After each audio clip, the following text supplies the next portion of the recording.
Porque a galera tem muita dúvida sobre isso. Cara, eu vou dar uma resposta simples, bem rápida. Eu posso ouvir música secular, Guilherme?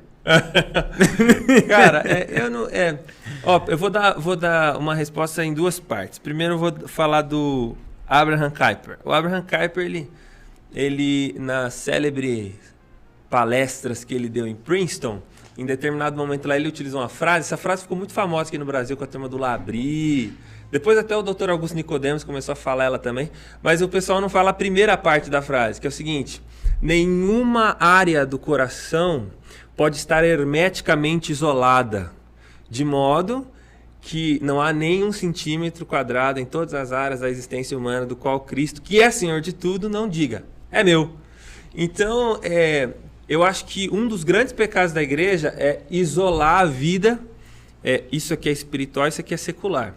Porque, veja, é um pecado gravíssimo, que a gente chama na teologia de dualismo, né? Por que é pecado? Porque quando você constrói um muro, e aí você coloca, essas atividades são santas. Tipo, oração, santa, tá desse lado do muro.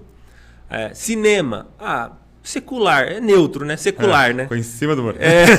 Então ele tá do lado aqui do secular, é uma vida ordinária, né? Tá desse lado. Aí você pensa assim, leitura bíblica, isso aqui é santo.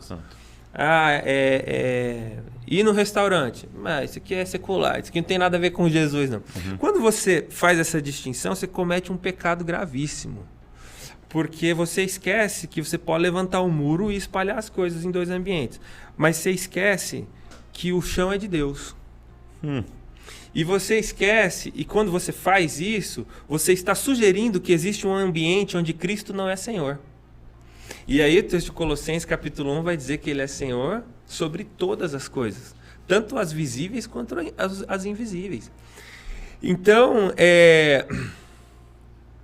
não existe nada que não pertence a Cristo, inclusive a arte, a ciência, a tecnologia, a medicina. Não é Paulo que diz que nele estão escondidos todos os tesouros da sabedoria?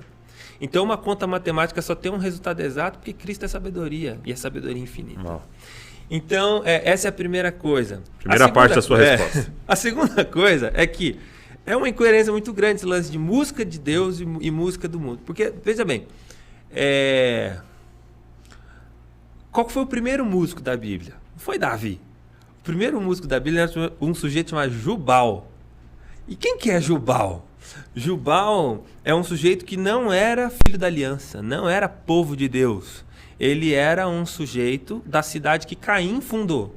Para quem sabe a história de Caim e Abel, sabe qual foi o fim de Caim. Então, a Caim, ele funda uma cidade, e aí diz que a graça de Deus instruiu os habitantes daquela cidade, uns para pecuária ostensiva, outros para ser ferreiro, e de lá que surgiu o pai de todos os instrumentos musicais, Jubal.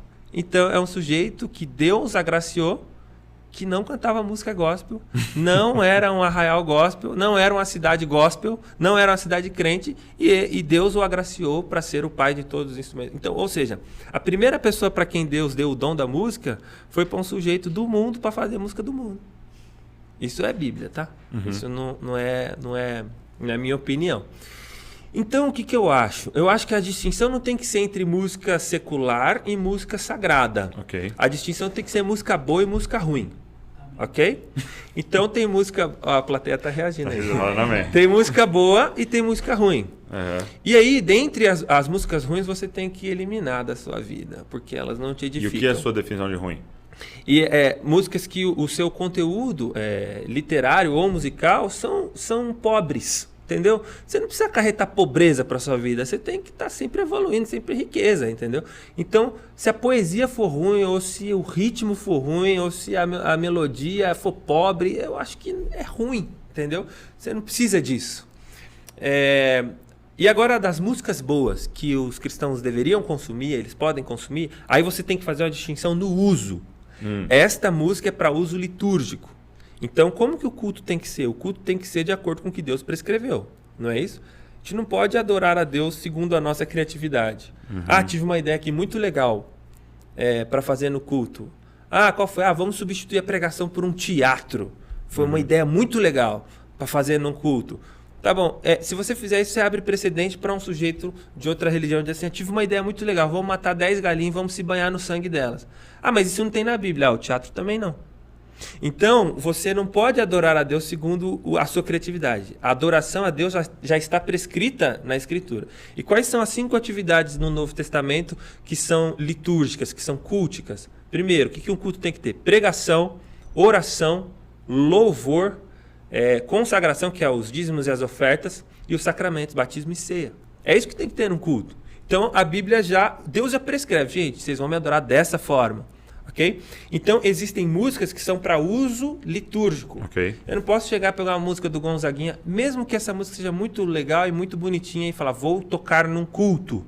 Ok? Porque a música do culto precisa ser músicas explícitas de veneração e adoração a Deus.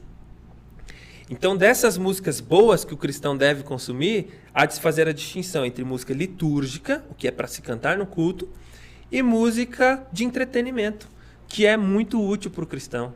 Então eu ouço muito Beatles, voltando agora às influências. Eu ouço muito Beatles, ouço muito Bob Dylan, gosto demais Johnny Cash, que inclusive era o melhor amigo do Billy Graham, o Johnny Cash. Ouço muito esse tipo de som. Legal.